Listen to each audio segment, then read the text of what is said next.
بسم الله الرحمن الرحيم الحمد لله رب العالمين والصلاة والسلام على أشرف الأنبياء وإمام المرسلين نبينا محمد وعلى آله وصحبه أجمعين ما بعد. Une fois engagé dans une relation de couple, le musulman doit assumer. En effet, le mariage est un contrat qui engage une responsabilité. Durant notre dernier cours, notre dernière rencontre, on a évoqué les mérites du mariage, ses bénéfices, ses avantages. Mais il ne faut pas oublier que le mariage est également un engagement et une responsabilité importante, très importante même. L'imam al-Bukhari et Muslim rapportent que le Nabi sallallahu alayhi wa sallam dit أحق الشروط أن توفوا به ما استحللتم به الفروج.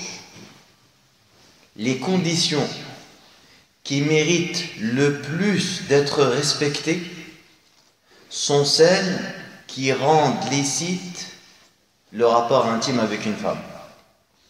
أحق الشروط, les conditions plus fidèles, plus importantes que le musulman doit respecter quand il fait un engagement, ce sont les conditions par lesquelles justement il lui a été autorisé d'avoir des rapports intimes avec une femme. Et Allah tabaraka wa ta'ala évoque également dans le Coran cette relation en évoquant le contrat solennel, al-mithaq al-ghalid. Allah dit wa kayfa ta'khudhunahu, et comment vous pouvez oser le reprendre, en parlant de l'mahr, de la dot, qui est un droit de la femme. Wa kayfa ta'khudhunahu وقد أفضى بعضكم إلى بعض وقد أفضى بعضكم إلى بعض وأخذنا منكم ميثاقا غليظا. Et comment pouvez-vous oser le reprendre après que l'union la plus intime vous ait associé l'un à l'autre et qu'elle ait obtenu de vous un engagement solennel? Le Nabi sallallahu alayhi wa sallam également, il rappelle cet engagement et ce contrat important pendant le discours d'adieu qu'il a formulé devant plus de 100 000 musulmans. C'était un discours qui a été gravé dans l'histoire. Le Nabi alayhi wa sallam a fait le pèlerinage quelques mois avant de mourir. Et durant son pèlerinage, il a fait un discours qu'on appelle le discours d'adieu. Parce que pendant son discours, il a fait comprendre que c'était peut-être sa dernière année. لَعَلِّي لَا أَلْقَاكُمْ بَعْدَ عَامِي هَذَا. Il a été appelé le discours d'adieu. Il a rappelé les musulmans, il a rappelé les croyants de points fondamentaux et très importants. Parmi ces rappels que le Nabi sallallahu alayhi wa sallam a fait pendant le discours d'adieu, il dit alayhi salatu wa sallam fattaqullaha fin nisa, craignez Allah envers les femmes, fa innakum akhadhtumuhunna bi amanatillah, vous les avez prises par le pacte d'Allah. وَاسْتَحْلَلْتُمْ فُرُوجَهُنَّ بِكَلِمَةِ اللَّهِ, et vous avez obtenu la permission d'avoir des rapports sexuels avec elles par le biais de la parole d'Allah Azza wa Jal. C'est par la parole d'Allah que cette femme est devenue licite pour toi. Quand le père ou le tuteur t'a marié, il t'a marié avec la parole d'Allah Azza wa Jal. Donc cette femme, elle t'a été autorisée par la parole d'Allah. Donc c'est un pacte, c'est un engagement. Et Allah, il nous rappelle cet engagement-là dans son noble livre, le Coran al-Karim. Donc la relation qu'on a, que ce soit l'homme envers sa femme et la femme envers son mari, est un engagement. Les deux sont concernés. Il n'y a pas que l'homme qui est concerné par cette affaire. Il y a aussi la femme. Tu peux pratiquer ta religion correctement vis-à-vis des devoirs d'Allah Azza wa Jal, par rapport à ta prière, ta zakat, tu jeûnes le Ramadan. Mais si tu manques à cet engagement, ou si la femme manque à son engagement vis-à-vis de son mari, elle peut être privée du paradis. D'ailleurs, Al-Hussein ibn Mihsan rapporte que sa tante un jour est venue voir un Nabi sallallahu alayhi wa sallam pour un besoin. Lorsqu'elle a terminé, un Nabi sallallahu alayhi wa sallam lui a dit: Adhatu zawjin anti? As-tu un mari? As-tu un conjoint? Elle dit Naam. Elle lui dit oui. Kayfa anti lahu? Un Nabi sallallahu alayhi wa sallam il l'interroge: comment tu es avec lui? Comment tu te comportes? Quelle est ta relation avec lui? Elle répond: Ma aluhu illa ma ajistu anhu. Je ne lui désobéis pas, je ne fais aucun tort vis-à-vis de lui, sauf si je suis incapable de faire un besoin, quoi que ce soit. Nabi sallallahu alayhi wa sallam lui dit: Fanzuri ayna anti minhu fa innama huwa jannatuki wa narak. Alors, Prophète lui répond: regarde ta place que tu as pour lui, parce que ton mari, c'est ton paradis ou ton enfer. Fanzuri ayna anti minhu fa innama huwa jannatuki wa narak. C'est ton paradis ou ton enfer, il lui dit, alayhi salam. Et on comprend de ce hadith que si la femme, elle manque à son engagement, elle manque à ses obligations vis-à-vis de son mari, elle peut être privée du paradis. Tout comme le mari également, s'il manque ses engagements envers sa femme, il peut être privé du paradis. Donc la relation entre couples doit être basée sur la piété, sur taqwa. Essentiellement, elle doit être basée sur la crainte d'Allah Azza wa Jal. On doit avoir peur d'Allah subhanahu wa ta'ala quand on est même chez nous, dans notre maison, avec nos enfants. Parce qu'on est concerné par l'adoration d'Allah à chaque instant et à chaque moment de notre vie. Et ce point qui concerne la relation entre couples est peut-être la chose qui se répète le plus dans la journée. Combien d'heures nous passons dans nos maisons avec nos épouses, avec nos enfants? Combien de hasanat on a raté? Et combien de péchés on a commis? À la mosquée, on passe combien de temps dans la journée à la mosquée? Si on fait 2 prières à la mosquée, on aura passé combien de temps? 15 minutes, 20 minutes, 30 minutes, 40 minutes? Mais dans nos demeures et dans nos maisons, on est tous conscients que le temps qu'on passe est bien plus important, est bien plus grand. Alors à nous, aujourd'hui, d'être vigilants, de prendre les enseignements pour ne pas se faire avoir par Shaitan, parce que sachez qu'un des objectifs, une des finalités, une des plus grandes ambitions que Satan a, c'est justement de gâcher cette relation qu'il y a dans le couple. C'est justement de semer la haine et la discorde au sein d'une famille. C'est un objectif qu'il a. Et sachez-le, et le Nabi sallallahu alayhi wa sallam nous a informés de ça, avec une parole claire et évidente, comme il le rapporte. L'imam Ibn Hibban dit: Idha asbaha iblis batha junudahu. Le matin, Iblis envoie ses soldats. Et il envoie les shayatines qui travaillent pour lui. Pour justement tromper les croyants. Pour insuffler les mauvaises idées, égarer les gens. Alors, shayatines, ils reviennent à la fin de la journée. Et Satan, le patron, il leur demande, qu'avez-vous fait? Racontez-moi les exploits que vous avez faits. Racontez-moi le travail.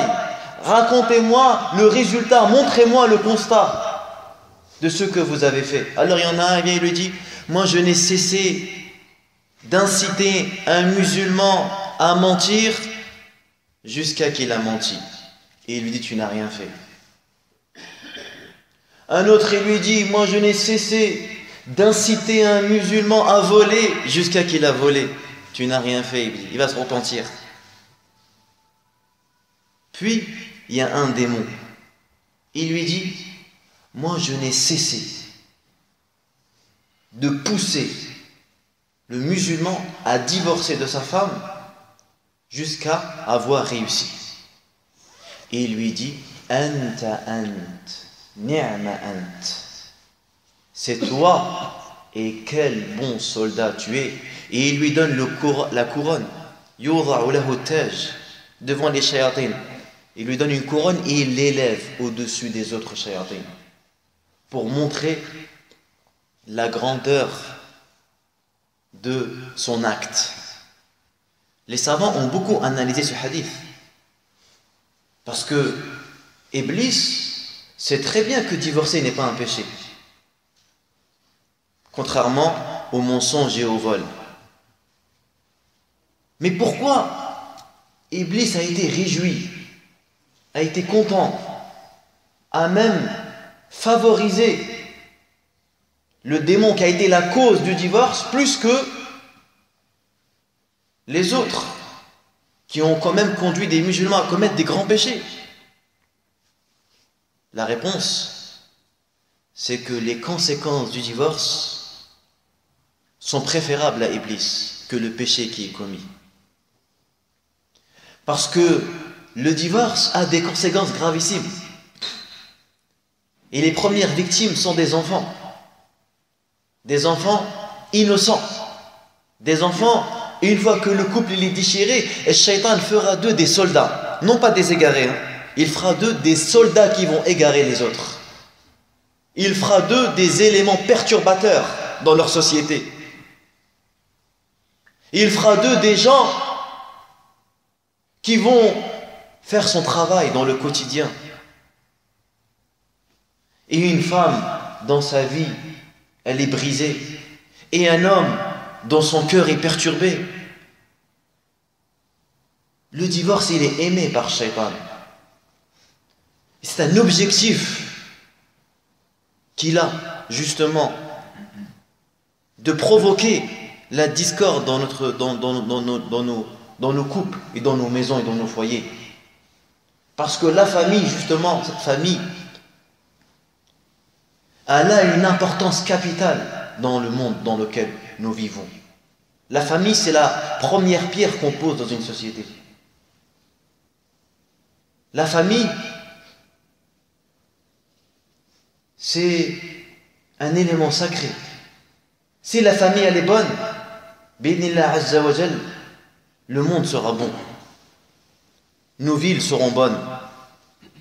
Et Shaitan est très assidu justement à détruire, à démolir nos maisons et notre relation avec nos épouses et nos enfants. Et bien sûr, c'est tout à fait normal et logique que dans une relation de couple, il y ait des conflits, il y ait des divergences, il y ait des tensions. Ça, c'est normal. Même, il faut qu'il y ait des divergences. C'est obligé. Nous sommes des humains. Allah subhanahu wa ta'ala nous a créés différents. On peut pas tous être pareils. Et alhamdulillah qu'on n'est pas tous pareils. Nos différences sont un avantage pour nous. Mais il faut juste savoir les gérer et savoir en profiter. Enfin, comme nous le savons et nous sommes convaincus, nous qui sommes mariés ou ceux qui veulent se marier plus tard, que dans une relation de couple, il y a des conflits. Et un croyant doit toujours se référer à la parole d'Allah Azza wa Jal et à la sunna de Nabi sallallahu alayhi wa sallam pour justement arbitrer les différents conflits et trouver leurs origines et trouver le remède. Et un des remèdes importants justement qui nous permet d'éviter les conflits, qui nous permet de vivre notre relation comme on le désire et comme on le veut et comme on le souhaite, c'est de savoir que dans un couple, il y a des droits, que la femme a des droits sur toi. Et la femme doit savoir que son mari a des droits sur elle. Et connaître les droits et les devoirs de chacun contribue à l'apaisement du couple. Et évite, bi'idhnillah tabaraka wa ta'ala, beaucoup de soucis et beaucoup de discorde. Enfin, comme on a dit tout à l'heure, le mariage est un engagement dont on sera questionné devant Allah Azza wa Jal. Et Allah Azza wa Jal a décrit les croyants comme étant des gens qui tiennent leurs engagements.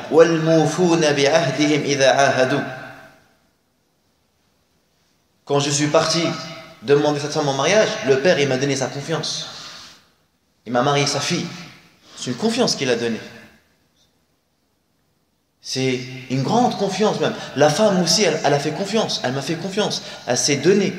Elle a donné son corps, elle a donné son honneur, elle a donné sa vie, elle a donné ses sentiments, son amour pour toi. C'est une confiance qui a été faite. Et moi, je dois honorer cette confiance-là. Je ne dois pas trahir. Je dois tenir mon engagement. Alors, notre religion nous a rappelé, dans plusieurs versets, que le musulman, justement, doit donner à chacun son droit. Tu dois donner à chacun son droit. Et au sein d'un couple, il y a des droits qui sont communs, dont chacun doit exercer. Et il y a des droits spécifiques à l'homme et des droits spécifiques à la femme. L'islam nous a donné un code, un mode de vie. Si on le respecte et on le pratique, nous allons voir les conséquences bénéfiques.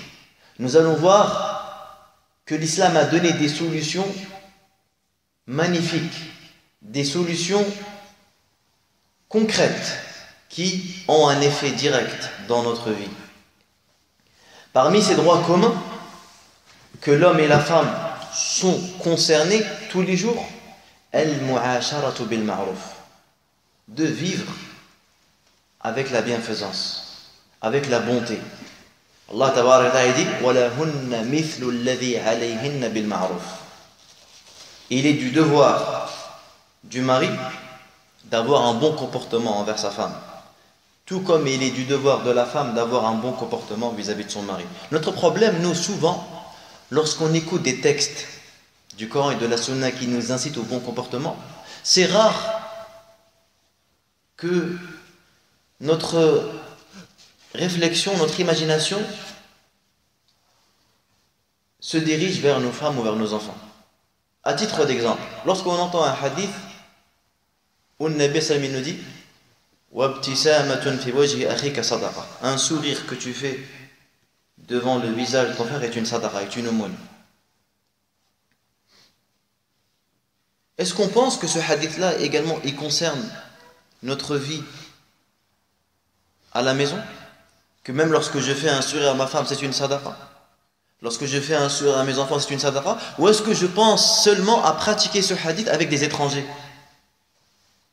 D'ailleurs, ça c'est min alamat as-sa'a, parmi les signes de la fin de l'heure. Les gens donneront de l'attention aux personnes lointaines et vont négliger les proches. Alors que Allah tabaraka wa ta'ala ordonne aux musulmans de donner plus d'importance aux proches, ulul arham. Awla fi kitabillah, ils sont prioritaires dans le livre d'Allah. La famille est prioritaire dans le livre d'Allah Azza wa Jal. Lorsque tu veux faire du bien, fais-le d'abord à tes proches avant de chercher celui qui est loin. Wa'mur ahlaka bis-salati wastabir 'alayha. La nas'aluka rizqa, nahnu narzuquk. Tu vas trouver des gens, il va ordonner ses copains à faire la prière, il va aller sur internet, il encourage, et jamais il parle à sa sœur, à sa tante, à ses oncles. Jamais il nous les encourage à faire la prière. Jamais il fait profiter sa famille de ce qu'Allah Azza lui a donné comme bien, science ou argent ou autre chose. Alors que même religieusement, c'est plus méritoire. Une sadaqa que tu donnes à un proche, elle vaut plus qu'une sadaqa que tu donnes à une personne lointaine. Dans l'ajr, ça n'a rien à voir. Parce qu'une sadaqa que tu donnes à un proche, elle est comptée comme une sila, comme un lien de parenté, et en plus une sadaqa. Abdullah ibn Mas'ud était marié, sa femme elle était riche, elle avait de l'argent, lui il n'en avait pas. Il voit sa femme faire des aumônes, elle fait des sadaqas. Il lui dit, mais tu sais, moi je suis ton mari, j'ai rien. Au lieu de faire des sadaqas, au lieu de donner à des gens étrangers, normalement tu devrais donner à moi, parce que je suis ton mari. Elle est partie voir un Nabi sallallahu alayhi wa sallam. Elle lui dit à Rasulallah, Abdullah il prétend qu'il est plus en droit d'avoir ma sadaqa que les autres. Et il lui a dit sadaqa ibn Mas'ud. Ibn Mas'ud a dit vrai. Et non. Donc quand on veut pratiquer notre islam dans le quotidien, et surtout ce qui concerne l'éthique et le comportement, c'est notre famille qui est plus en droit, qui est en priorité justement de voir nos efforts et notre excellence vis-à-vis d'elle. Al-mu'ashara bil ma'ruf, également al-istimta', chacun également doit jouir et profiter de l'autre, parce que le mariage c'est également ça.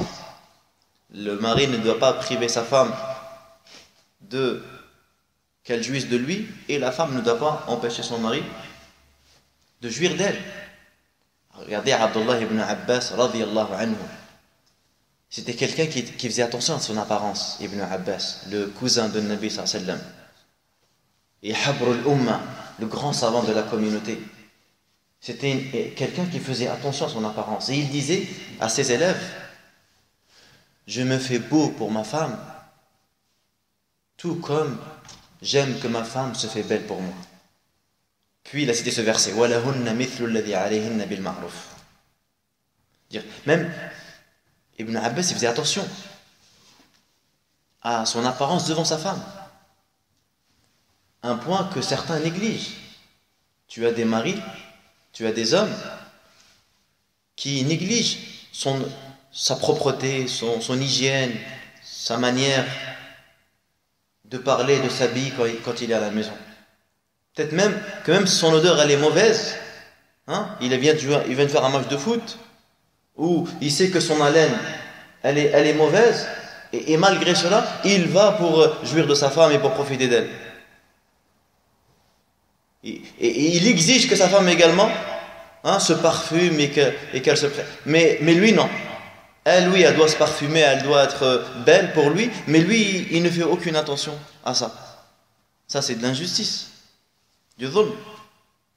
Et c'est pas le mu'ashara bil ma'ruf qu'on doit avoir en tant que musulman. Également, parmi les droits communs qu'il y a dans un couple, c'est l'héritage, al-irth. Si le mari décède, la femme l'hérite.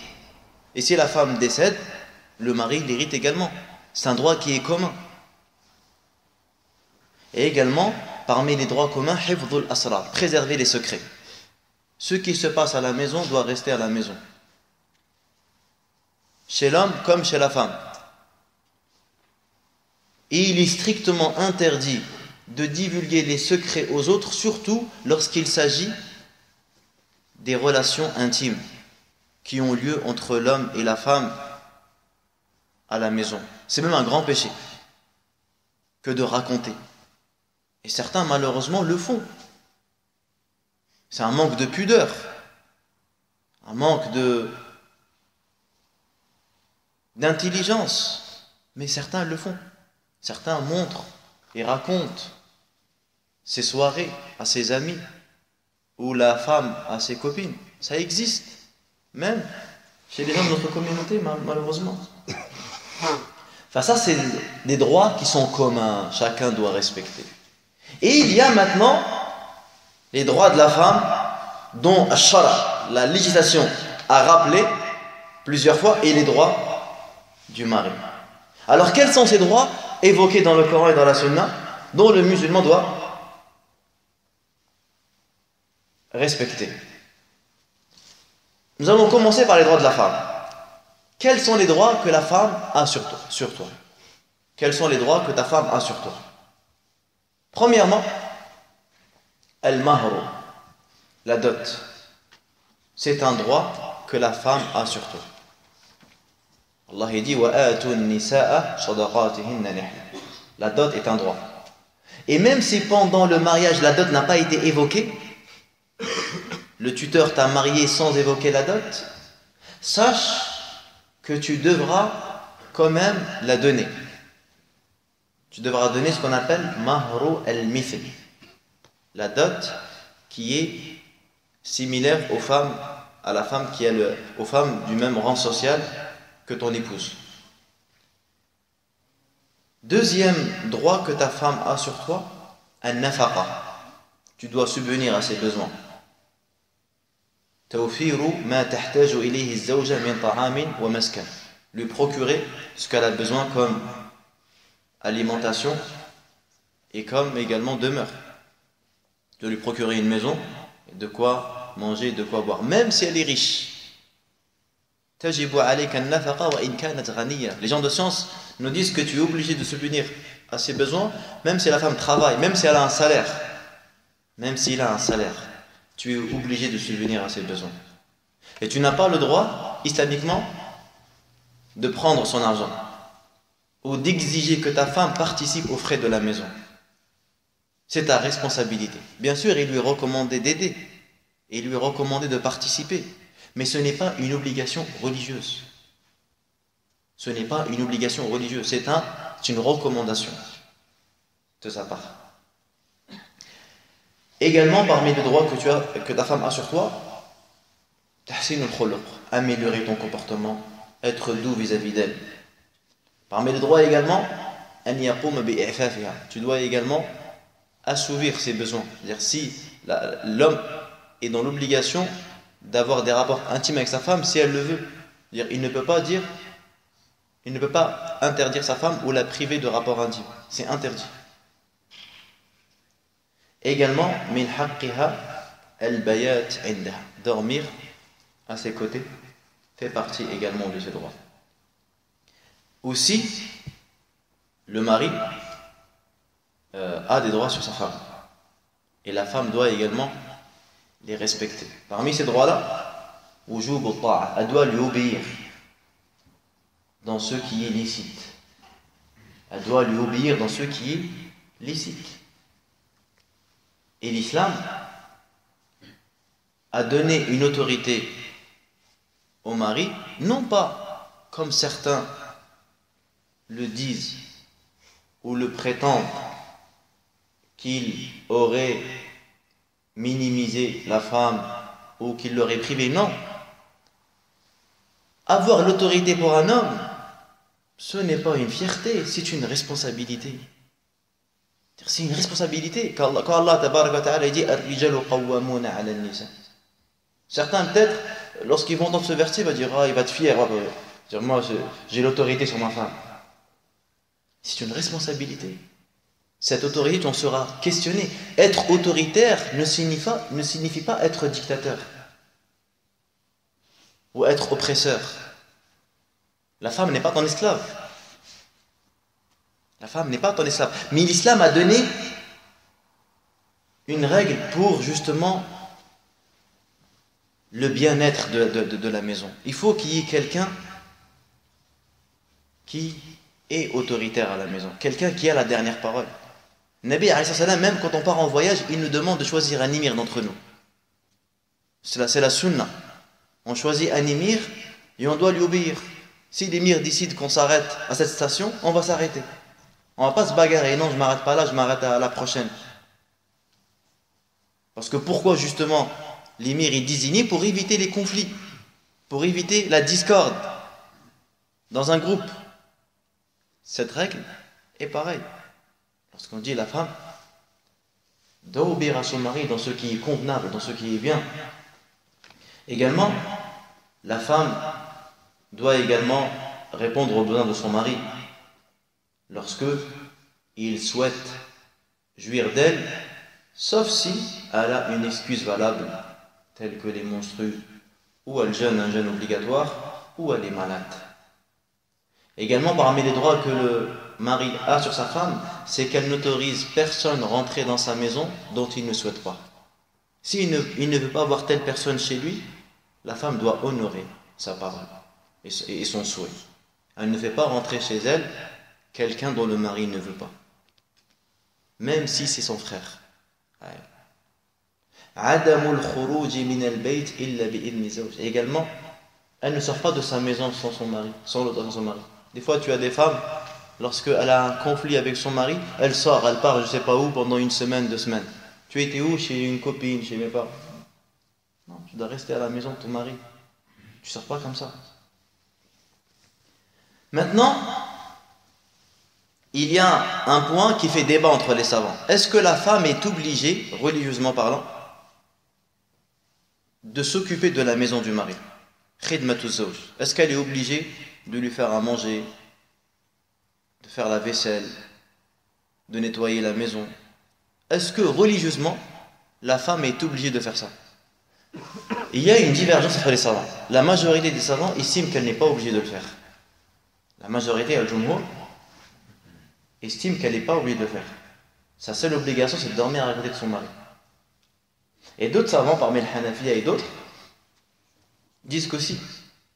Parce que Nabi Sallam, lorsqu'il a classifié les tâches entre Ali et Fatima, il a fait que Ali devait s'occuper des tâches à l'extérieur de la maison et Fatima devait s'occuper des tâches à l'intérieur de la maison. D'autres encore, parmi les savants, disent que cela revient à l'urf, aux coutumes.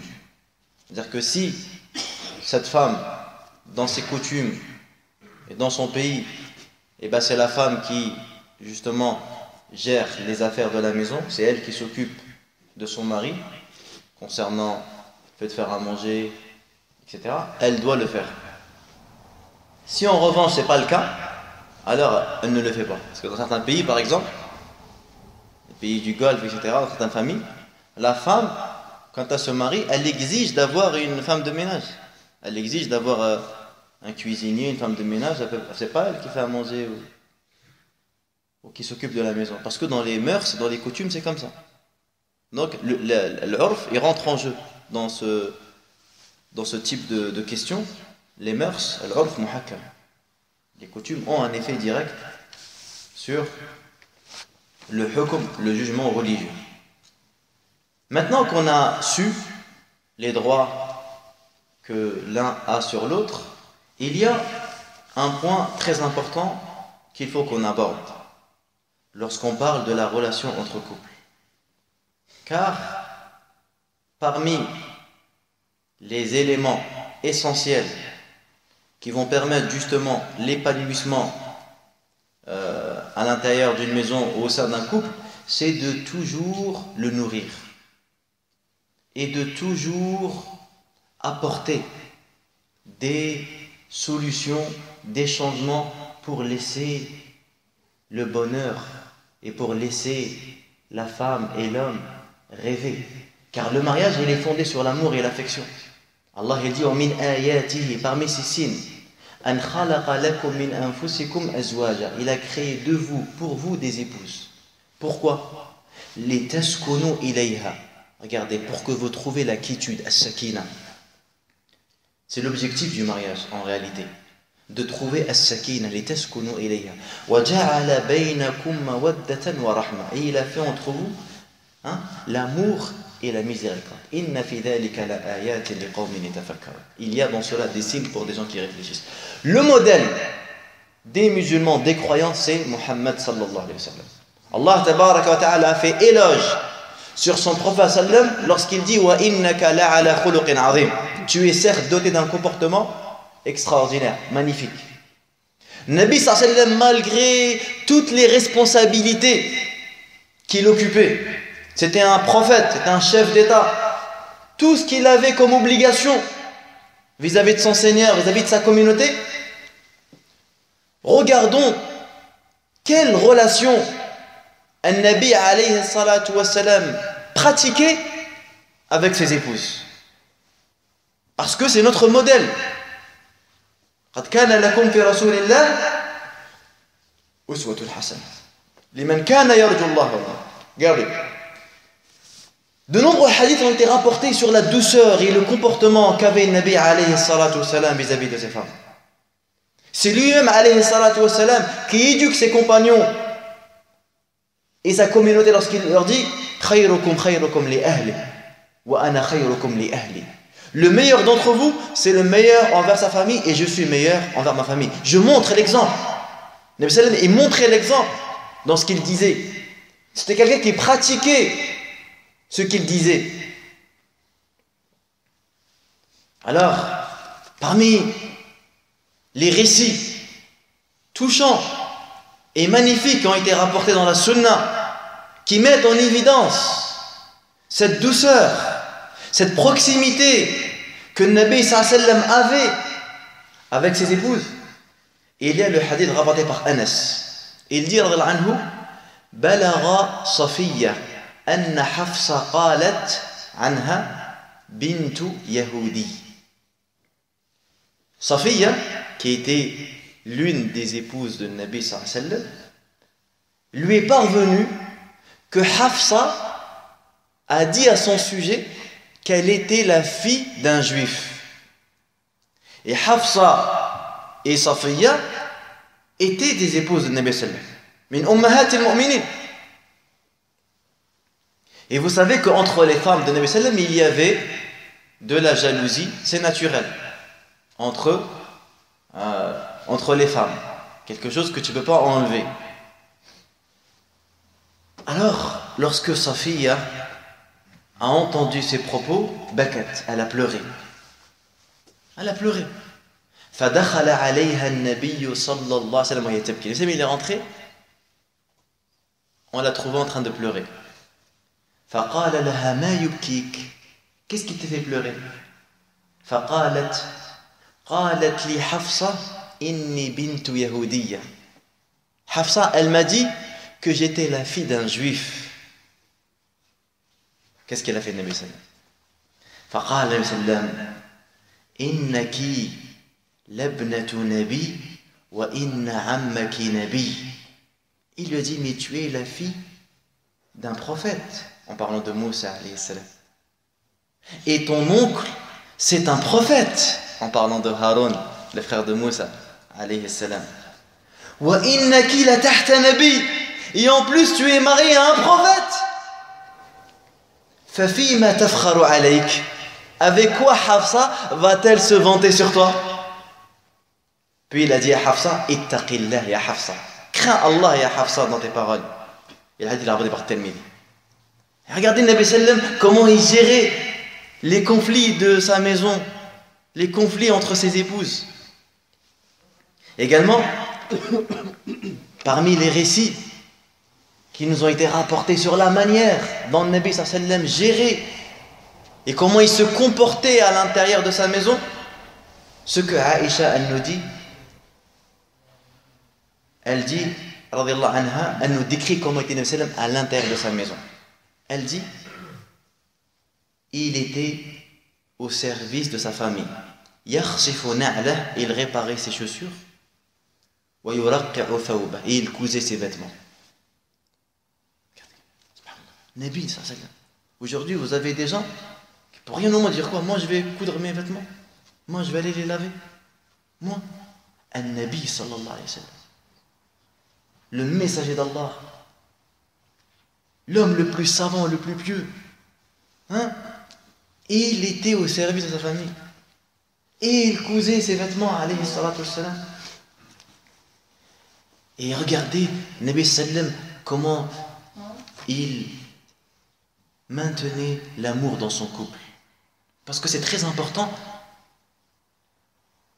d'innover, de ramener des choses nouvelles, d'attirer l'attention de ta femme et que la femme attire l'attention de son mari. Ça, malheureusement, la plupart des gens, ils le font que le premier mois du mariage. Shahrul Asal. Premier mois, il est là, il est attentionné, il est doux, il dit des belles paroles. Mais après, plus rien. Ça devient la routine. Ça devient la routine après. Le Nabi sallam, regardez comment il se comportait avec sa femme. Aïcha nous dit, radallahu anha, kuntu ashrabu fa'unawiluhu. Alayhi sallam, je buvais, puis je lui ai donné le récipient. Qu'est-ce qu'il faisait le Nabi sallam? Il cherchait l'endroit où j'avais bu. Et il buvait à son tour. Ça s'appelle de l'affection. Il était tendre, alayhi sallam. Il lui dit, tu as bu où? Elle disait là, alors il buvait là. Également, l'imam al-Bukhari rapporte que le Nabi sallam, il lui arrivait le soir de sortir avec Aïcha. كان النبي صلى الله عليه وسلم إذا كان بالليل سار مع عائشة يتحدث. Quand la nuit tombait, Nabi sallam, il marchait, il sortait avec Aïcha, il marchait avec elle pour discuter et pour parler. Et نعم هكذا كان خلق النبي صلى الله عليه وسلم مع زوجاته. Nous aujourd'hui, certains frères, il a même honte de marcher avec sa femme. Ou quand tu le vois dehors ou à Carrefour avec sa femme, il marche pas avec elle. Lui, il est devant, sa femme, elle est derrière. Subhanallah. Ajib ça. Sa femme, elle est derrière avec les enfants, lui, il marche tout seul. On dirait la honte de rester avec sa femme. La honte de marcher avec elle. Et Nabi Sallam avait l'habitude souvent également de dire des belles paroles à ses épouses. Notamment à Aïcha. Un jour, il lui dit, devant elle, il dit, Fadlu Aïcha, le mérite de Aïcha, ala nisa, ka fadli faridi ala sa'ir al-ta'am. Le mérite de Aïcha sur les autres femmes est comme le mérite de Farid qui était le plat le préféré de Nabi sallam sur tous les autres plats. Nabi alayhi sallam, comme on a dit, il apportait dans son couple des actions qui donnaient du bonheur aux autres. Aïcha, elle raconte dans un hadith qu'un jour ils étaient en voyage. Et Nabi sallam a demandé aux sahaba, aux compagnons d'avancer. Puis il dit à Aïcha, viens on fait une course. Il lui dit, viens on fait une course. Aïcha dit, moi j'étais encore jeune. J'étais encore légère. Alors on a fait la course et je l'ai battue. Elle dit, quelque temps après, alors que j'avais complètement oublié cet événement-là, Nabi sallam me proposa de faire une autre course. J'avais pris du poids à ce moment-là. Elle dit, nous avons fait la course et Nabi sallam m'a battu. Et il m'a dit, Hadihi bitilk. J'ai racheté ma défaite de la dernière fois. Voilà comment Nabi sallam agissait. Et c'était pas quelqu'un de dur, alayhi salatu wassalam. Aïcha, elle dit, Ma daraba Rasulullah sallallahu alayhi wa sallam imra'atan qat. Jamais le messager d'Allah sallallahu alayhi wa sallam n'a frappé une femme. Jamais. Il avait 11 femmes, alayhi salatu wassalam. Et il est mort avec 9. Et regardez les femmes qu'il a choisies, alayhi salatu wassalam. Également étudier et connaître le type de femme que Nabi sallam a choisi est très important pour nous, surtout en cette époque dont certains cherchent à tout prix de diaboliser et de montrer une image péjorative de l'islam et du prophète sallallahu alayhi wa sallam. Alors bien sûr, quand tu vois un enfant, un jeune qui est au collège ou qui est à l'école, ou qui ne connaît rien de la vie de Nabi sallam, qui ne connaît rien de sa religion, on vient et on lui lance que Nabi sallam avait 11 femmes. Oh, 11 femmes. Alors directement, c'est quelque chose qui va le troubler à l'intérieur de lui. Alors que quand tu regardes la réalité des choses, quand tu regardes les raisons, tu analyses les raisons pour lesquelles Nabi sallam, est-ce que Nabi sallam il a pris ces femmes-là parce qu'il aimait trop les femmes? Ce n'est pas un péché. Nabi sallam aimait les femmes, c'est pas un péché. Chaque homme aime les femmes. D'ailleurs, même l'homme qui n'aime pas les femmes, c'est un défaut en lui. Quelqu'un qui n'aime pas les femmes, qui n'aime pas la c'est un défaut. Mais est-ce que Nabi sallam il a pris plusieurs épouses pour avoir plusieurs femmes, ou est-ce qu'il l'a pris pour des raisons politiques, pour des raisons relationnelles avec les autres? Allons voir. Nabi sallam était marié avec Khadija. Il avait 25 ans, Khadija elle avait 28 ans. C'est l'avis le plus correct. C'est la version rapportée par Ibn Mas'ud et validée par Ibn Ishaq. Et il y a une deuxième version comme quoi elle avait 40. Pourquoi celle de 28 ans elle est plus forte? Parce que Khadija elle a eu 6 enfants de Nabi sallallahu alayhi wa sallam. Elle a eu le Qasim, Abdullah, elle a eu Fatima, Zaynab, Kalthoum et Ruqiyya. Quand elle est décédée, Nabi sallam il s'est marié avec Saouda. Saouda est une femme qui était très âgée. Elle était âgée, elle n'était pas convoitée par les hommes. Une femme veuve, elle était pauvre. Et elle n'était pas connue pour être belle. Nabi sallam a voulu la consoler. Et regardez, Nabi sallam également s'est marié avec la femme de Abu Sufyan. C'était important d'avoir des relations avec certaines tribus. Nabi sallam également, regardez, il a un lien avec les 4 califes de l'islam. Et il est marié avec la fille d'Abu Bakr, et marié avec la fille de Omar. Et ses filles sont mariées. Il y a une fille, elle est mariée avec Ali, qui est Fatima. Et 2 de ses filles ont été mariées à Uthman. Une, elle a été mariée, elle est morte. Et Nabi sallam lui a donné une deuxième fille. Et elle est morte également. Et il lui a même dit, si j'avais une troisième fille, je l'aurais donnée à Uthman. C'est pour ça qu'on l'appelle Dhun Nourayn, celui qui possède les 2 lumières. Parce qu'il s'est marié avec 2 des filles de Nabi sallallahu alayhi wa sallam. Donc vous voyez, il a eu un lien avec ces 4 califes. Les califes bien guidés. Et pareil pour les autres femmes, vous allez voir toutes les femmes de Nabi sallam étaient toutes déjà mariées, veuves ou divorcées, sauf Aïcha. C'était la seule femme vierge dont Nabi sallam a eu durant toute sa vie. Et regardez également l'homme qui était Nabi sallam avec ces femmes-là. Comportement, la relation que Nabi alayhi salatu wassalam entretenait avec ses épouses. Également parmi les récits qu'on a, un hadith qui nous raconte un voyage que Nabi sallam a fait avec Safiya. Il était en voyage avec Safiya radiyallahu anha. Fa'abta'at fil masir. Et Safiya a pris du retard durant le voyage. Alors qu'est-ce qu'il a fait Nabi sallam? Il l'a rattrapé. Et il l'a trouvé en train de pleurer.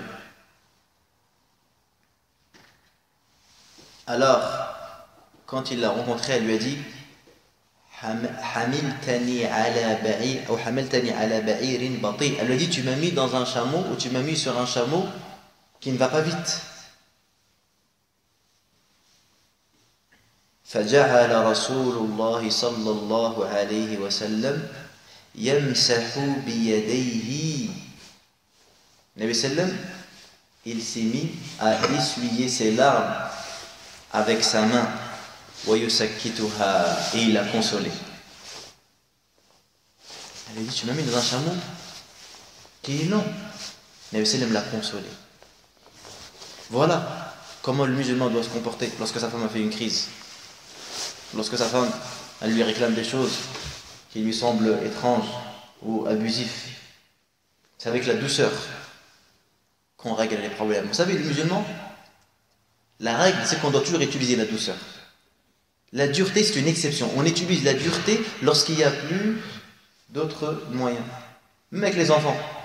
Aujourd'hui, il y a des gens, quand tu dis éduque tes enfants, ils comprennent, crie. Il faut leur crier dessus. Voilà, quand tu dis punis tes enfants, il comprend, il faut les frapper. Non, c'est pas ça punir. C'est pas ça punir. C'est pas frapper. C'est pas crier. Punir intelligemment. Le priver de console de jeu pendant 2 jours. Ne pas le laisser sortir. C'est ça à punir. C'est ça qui va avoir de l'effet sur lui. Et bien, rifq, la douceur, doit être la norme chez le musulman. On doit utiliser la douceur tout le temps. Surtout en cette époque-là, dans laquelle nous vivons. Il y a même un grand savant de notre époque qui dit « Nahnu fi zaman al-rifq ». Nous sommes dans l'époque de la douceur. Certains, des fois, ils vont dire des athars, des pieux prédécesseurs, comment ils se comportaient avec les innovateurs, ou avec certains musulmans qui avaient des erreurs, etc. Alors certains pieux utilisaient la dureté envers eux. Il y avait le hajar. Le hajar, c'est quoi? Dire, il leur parlait plus. Parce que la société était majoritairement musulmane pieuse. Donc quand il y avait un qui déviait, qu'est-ce qu'il faisait à leur époque? On lui parlait plus. Pour le punir, justement, parce qu'il va se retrouver tout seul. Personne ne va venir lui parler après. Au bout de 2, 3, 4 jours, il va se remettre en question, il va arrêter ses bêtises, et il va revenir à la droiture. T'en as aujourd'hui, il va faire la même chose. Alors, ils sont que 5 dans la cité à prier. Il y en a un, peut-être il va faire une erreur, allez, on ne lui parle plus. Bah, c'est pas un problème, il va trouver des milliers de copains qui sont comme lui. Il va en trouver plein qui font les mêmes péchés que lui, voire encore plus graves. Donc le fait que tu as fait le hajj, le fait que tu lui parles plus ou que tu t'éloignes de lui, est-ce que ça va régler quelque chose? Ça va rien régler du tout. Parce qu'aujourd'hui, tu n'es jamais seul. Même celui qui est seul, il n'est pas seul. Il va sur internet, il va parler avec des milliers de personnes. À l'époque, on utilisait al-hajr parce que on voyait qu'il y avait un effet positif pour la personne. Comme le parent, il le fait avec son fils. Quand il est fâché, il parle bien avec son fils. Ou la maman, elle dit je te parle plus. L'enfant, il va pas supporter. 2 heures, 3 heures, 4 heures, il va dire bon bah c'est bon, j'en fais plus, je m'excuse. Parce qu'il va avoir un effet. L'utilisation de la douceur est la norme qu'on doit faire. Ça doit être la règle chez nous. Quand on veut corriger des erreurs. Et surtout, lorsqu'il s'agit justement des conflits qu'il y a à l'intérieur de nos maisons. On a parlé de Nabi sallallahu alayhi wa sallam, mais également ceux qui ont suivi sa sunna, alayhi salatu wa salam. Ils ont suivi sa voie, se comportaient pareil. L'imam Ahmad, rahimahullah, lorsque sa femme elle est morte, il a dit, j'ai vécu avec elle 40 ans. Je ne me suis jamais disputé avec elle. Jamais j'ai eu une dispute ou un conflit avec elle. Vous imaginez? Comment? Parce que lorsqu'elle n'était pas bien, lui il sortait. Il ne parlait pas. Et lorsque lui il n'est pas bien, elle également, elle garde le silence. Le musulman, regardez, vous savez c'est qui le meilleur croyant? Vous savez, dit, le meilleur croyant, alladhi ya'laf wa yu'laf. Le meilleur croyant, c'est celui qui est sociable. Il sait aimer et il sait se faire aimer. Un croyant doit être pédagogue. Il doit être intelligent. Et il y a des moments où il ne faut pas parler. Quand par exemple, une femme a sexe son mari, quand il se réveille le matin, il est toujours énervé. Il est comme ça. C'est sa nature, son tempérament. Quand il se réveille le matin, il est énervé.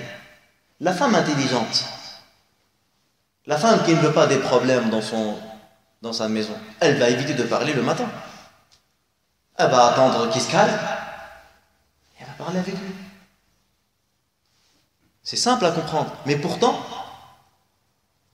dans beaucoup de foyers, on n'arrive pas à faire ça. Même des fois, certains vont vers la provocation, cherchent la provocation. Al-mu'minu ya'laf wa yu'laf.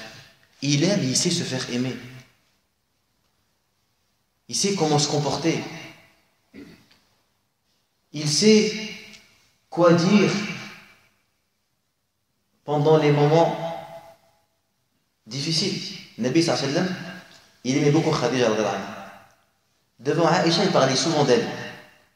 Aïcha, un jour, elle lui a dit: pourquoi parles-tu si souvent de Khadija alors que Allah il t'a donné meilleur qu'elle? En parlant d'elle. Nabi sallam, comment il a réagi? Il lui a dit: Allah ne m'a pas donné meilleur qu'elle. C'est d'elle que j'ai eu mes enfants. Puis il a stoppé la discussion. Il a stoppé la discussion. Il ne va pas chercher loin. Parce que si tu ne stoppes pas la discussion, après la femme, elle peut dire des paroles qu'elle va regretter. Nous, quand on est en colère, on dirait le mari, il cherche à faire parler, il cherche à faire dire à sa femme des paroles avec laquelle il trouvera une preuve sur elle. Et la femme, elle va provoquer, elle va chercher son mari jusqu'à qu'il va divorcer. C'est-à-dire, on provoque. Et on n'applique pas les conseils de notre bien-aimé, le Nabi alayhi sallam, lorsqu'il nous dit: La taghdab, ne te mets pas en colère. Et lorsqu'il dit: délaisse la polémique, je garantis une maison au faubourg du paradis pour celui qui délaisse la polémique, même s'il a raison. Enfin, imaginez-vous, ces gens, dans leur maison, il y a toujours des problèmes et des conflits. Quelle vie ils ont? Déjà, quand on sort dehors, on est dans une époque où les gens sont tous stressés. Tu es en voiture, tout le monde, celui qui est derrière toi, il te stresse. Celui qui est devant toi, il te stresse. Tu prends les transports, c'est pareil. Les gens sont mal polis. Tu vas à la mosquée, c'est pareil. Les gens, ils sont mal polis. Illa man rahimallah. Tu souffres. Shafi'i, il dit: siyasatu ad-dawab ahwanu min siyasati an-nas. Shafi'i, il dit: le fait de se mélanger aux bestiaux est plus facile que de se mélanger aux hommes. Déjà que dehors, c'est difficile quand on sort dehors. Et quand on se comporte avec les individus, avec leur tempérament, avec leur caractère, avec la dureté, avec tout ce qu'on subit. Normalement, quand je rentre chez moi, je dois trouver le repos. Je dois me reposer. Je dois trouver le calme, la sérénité. Imaginez-vous ces gens qui, même lorsqu'ils rentrent chez lui, ils trouvent la bagarre et les insultes, etc. Parce qu'il faut dire aussi qu'il y a des femmes qui ont besoin d'être éduquées. Alors on ne va pas jeter toujours la faute sur l'homme. C'est vrai qu'il y a des hommes, malheureusement, qui sont durs envers leurs épouses, qui négligent les droits, qui toute la journée dehors, il rentre très tard le soir, et il appelle jamais sa femme, même pour la prévenir: j'aurai un peu de retard aujourd'hui, j'arrive, comment ça va, il manque rien. C'est vrai qu'il y a des hommes, ils ont démissionné. C'est-à-dire la femme, elle voit la différence, elle voit au début comment il était. Avant le mariage, il lui envoyait des textos. Elle voit les premiers jours comment il était, il lui faisait des cadeaux, il l'appelait tout le temps. Et après, elle va s'apercevoir du changement. Et surtout une femme. Une femme, elle a toujours besoin d'entendre de son mari des belles paroles. Toujours besoin que son mari lui dise: tu es belle, etc. D'ailleurs, subhanallah, pourquoi le Nabi sallam, il autorise même le mensonge dans des choses comme ça? Le fait de dire des compliments, même si tu ne penses pas. Exemple, la femme, elle fait un plat nouveau, elle n'a jamais fait. Elle a pris du temps à le faire. Et elle te le propose. Et toi, tu manges, tu vois que c'est pas bon. C'est pas bon du tout. Et elle a dit: alors, comment c'est? Là, tu peux lui dire: c'était très bon. Masha'Allah, c'était très bon. C'est même une adoration de faire ça. Pourquoi Nabi nous autorise de faire ça? Justement, c'est pas pour rien. Parce qu'on a besoin d'avoir recours à ça justement pour garder le calme et pour garder l'amour et la confiance et la sympathie les uns avec les autres. Nous, souvent, on parle de nos savants à notre époque, mais on n'a rien compris ce que les savants y faisaient. Tu as beaucoup de jeunes aujourd'hui qui, voilà, ils vont se référer à certains savants, mais s'ils verraient ces savants-là, comment ils ont compris l'islam, comment ils le pratiquaient, avec leurs femmes, ils vont se poser plusieurs questions. À titre d'exemple, le Cheikh Al-Albani, qui est un savant très connu, le muhaddith de notre époque. Allez voir, sa femme a écrit un article concernant comment son mari il était avec elle. Allez voir comment, chaque semaine, il sortait son épouse, il allait à la campagne. Mais elle disait, il était toujours accompagné d'un livre avec lui. Mais il essayait chaque semaine, malgré ses occupations, de sortir à la campagne, de prendre l'air. L'épouse d'Ibn Uthaymin, pareil, il l'ont fait pareil. Elle disait, il faisait la vaisselle avec moi, il m'aidait.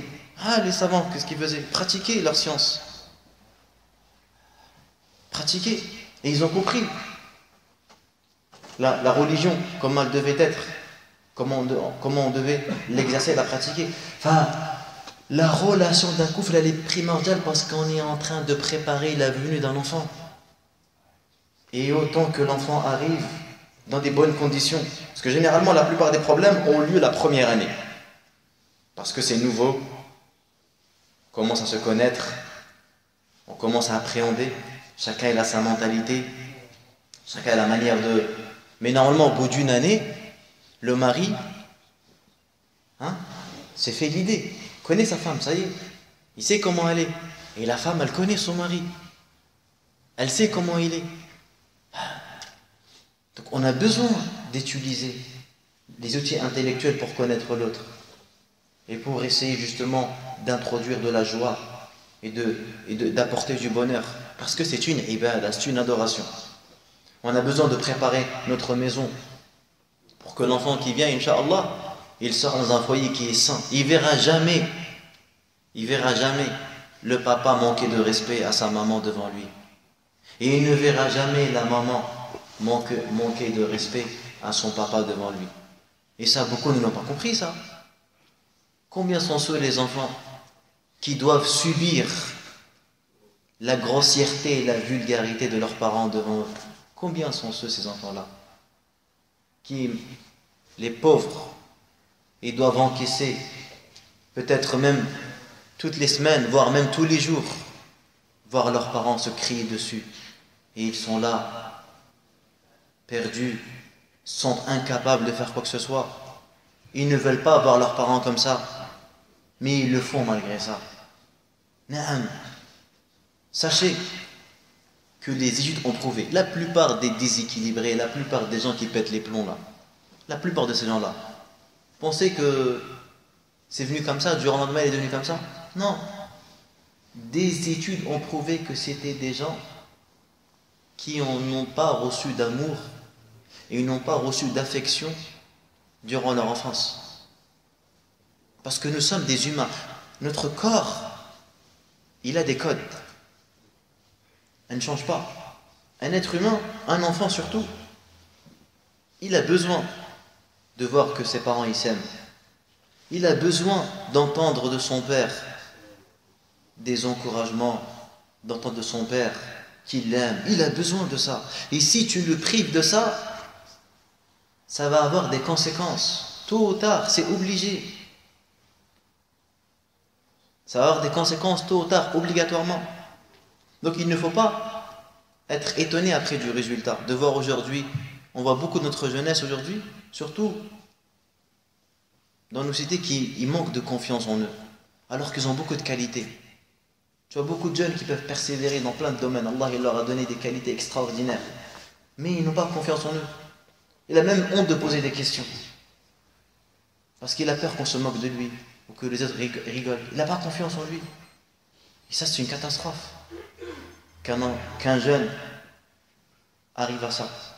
Parce que il ne pourra jamais découvrir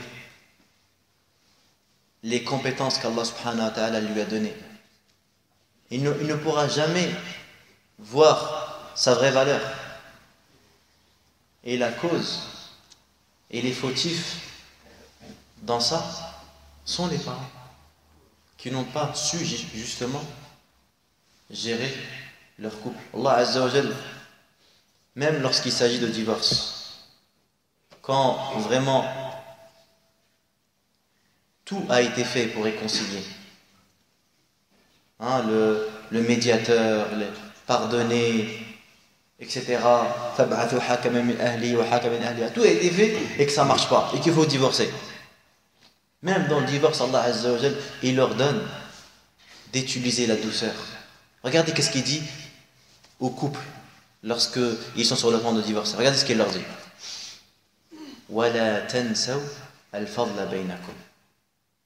Et n'oubliez pas tout le bien qu'il y avait entre vous.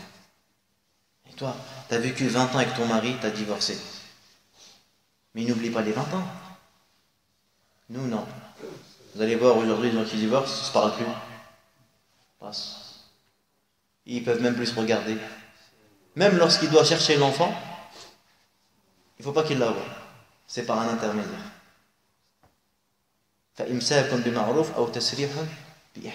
Allah il emploie même le ihsan.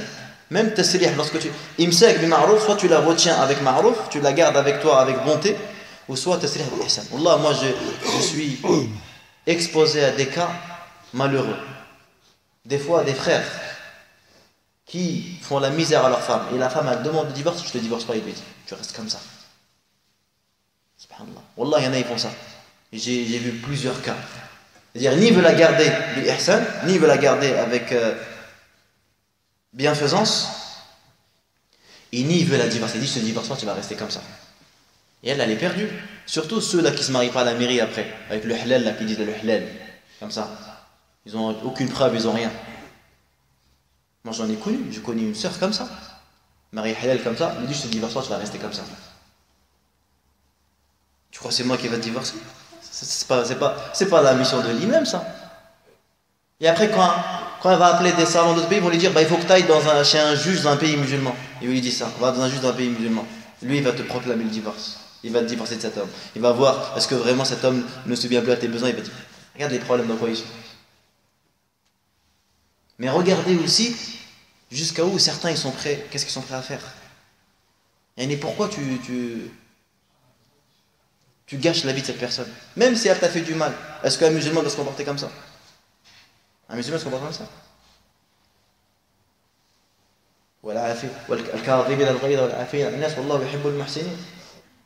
Aujourd'hui, la relation de couple est devenue une relation imaginaire chez beaucoup de gens. Ainsi, nous voyons beaucoup de mariages qui durent quelques semaines, quelques mois. Nos pères ne connaissaient pas ça. Comment ça se fait qu'à notre époque, on est arrivé à ce nombre impressionnant de divorces? Comment ça se fait? Quelles sont les causes? Pourquoi est-ce que nos grands-pères qui, eux, lorsqu'ils se sont mariés déjà, ils ne connaissaient même pas la femme?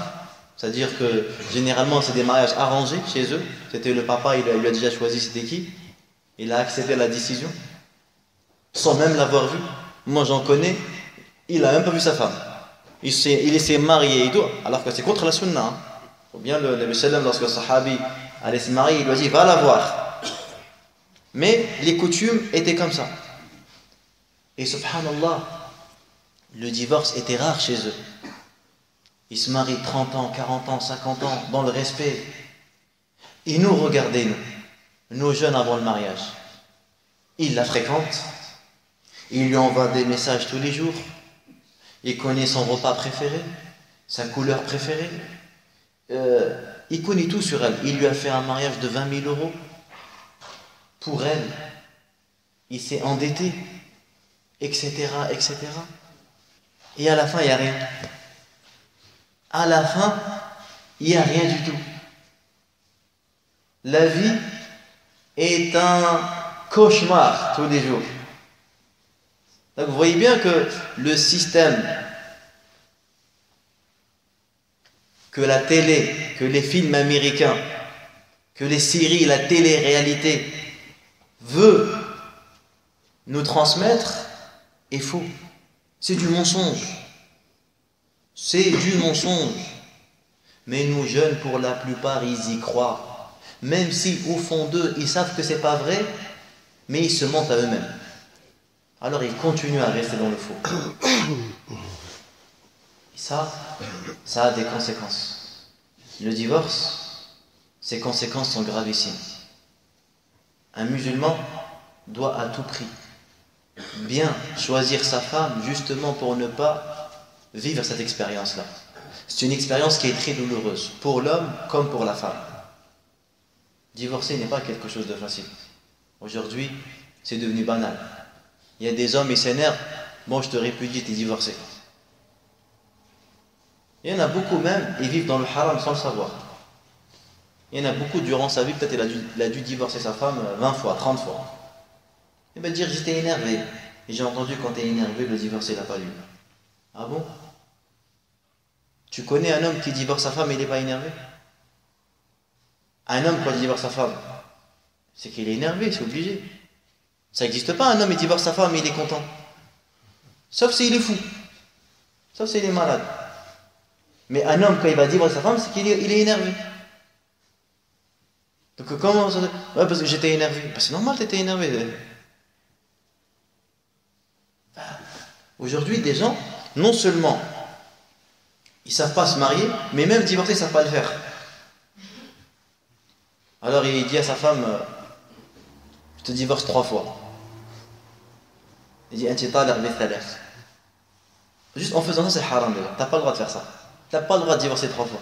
Dans une seule assise. C'est une innovation. On l'appelle dans le fiqh talaq bid'i.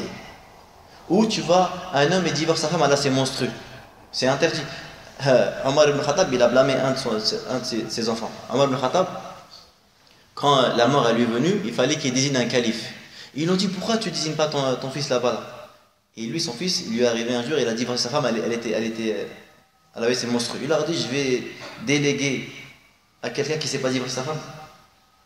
Omar ibn Khattab dit ça. Je vais la déléguer à quelqu'un qui ne sait pas divorcer sa femme. Parce que tu n'as pas le droit, c'est interdit de divorcer ta femme alors qu'elle a ses règles, elle a ses monstrueux. C'est haram, la yajouz, haram. Allah, il t'a pas autorisé de faire ça. Mais il y en a, ils s'en foutent, ils le font. Ou peut-être parce qu'il ne le sait pas. Ou même s'il le sait, mais il ne se maîtrise pas. Tellement il est énervé, ça y est. Il ne se contrôle pas. Parce que justement, il n'a pas su comment bien faire la prière, comment bien jeûner, et comment bien donner la zakat, parce que ce sont ces adorations-là qui nous permettent de nous contrôler, justement. De contrôler notre colère. Le fort n'est pas celui qui bat les gens, mais le fort c'est celui qui se retient durant la colère. Si quelqu'un n'arrive pas à se retenir quand il est en colère, c'est qu'il est faible. C'est qu'il est faible dans sa foi. Il est faible dans sa raison. Mais les hommes intègres, les croyants pieux, ils se maîtrisent durant leur colère. Même dans les moments les plus difficiles, ils savent se maîtriser. Ainsi, l'invocation que répète le croyant tout le temps, il dit wa as'aluka kalimat al-haqqi fil ghadabi war ridha. C'était une de Abd al-Nabi sallallahu alayhi wa sallam. Wa as'aluka kalimat al-haqq. Je te demande de m'accorder la parole véridique dans la colère et dans la vérité. Tu dis la parole véridique dans la colère et dans la vérité. Tiens, même quand tu es en colère, tu dois dire la vérité. Allah Azza wa Jal, dans ce verset extraordinaire, magnifique, il nous dit وَلَا يَجْرِمَنَّكُمْ شَنَآنُ قَوْمٍ عَلَىٰ أَلَّا تَعْدِلُوا اِعْدِلُوا هُوَ أَقْرَبُ لِلتَّقْوَى. Wallah, si on médite sur ce verset, si on présente l'islam par ce verset, وَلَا يَجْرِمَنَّكُمْ, Allah il dit, et que la haine envers un peuple, que la haine envers un individu, que la haine envers une personne ne te pousse pas à être injuste. وَلَا يَجْرِمَنَّكُمْ شَنَآنُ قَوْمٍ عَلَىٰ أَلَّا تَعْدِلُوا. Et que la haine envers un peuple ne vous pousse pas à être injuste. اِعْدِلُوا, soyez juste. إِنَّهُ أَقْرَبُ لِلتَّقْوَى, car c'est plus proche à la piété.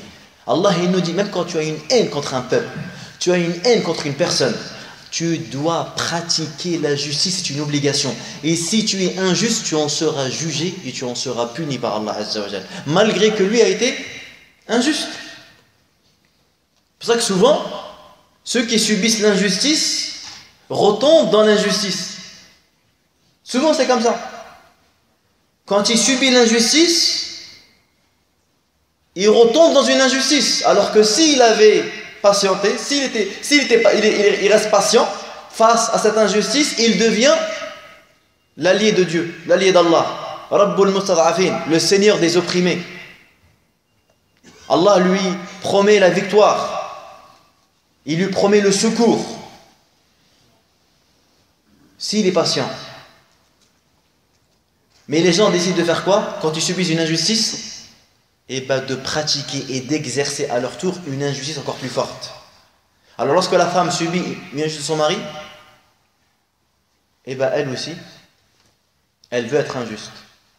Alors elle aussi, elle va commencer à insulter, elle va commencer à élever la voix, elle va se mettre à mentir, elle va se mettre à raconter ses problèmes à tout le monde. Tous les voisins, ils connaissent ses problèmes. Tout le monde sait ce qu'elle a avec son mari. Alors que si elle était restée patiente, Allah tabarak wa ta'ala yansuruha. Allah lui donne victoire. Allah lui donne victoire. Et l'homme pareil.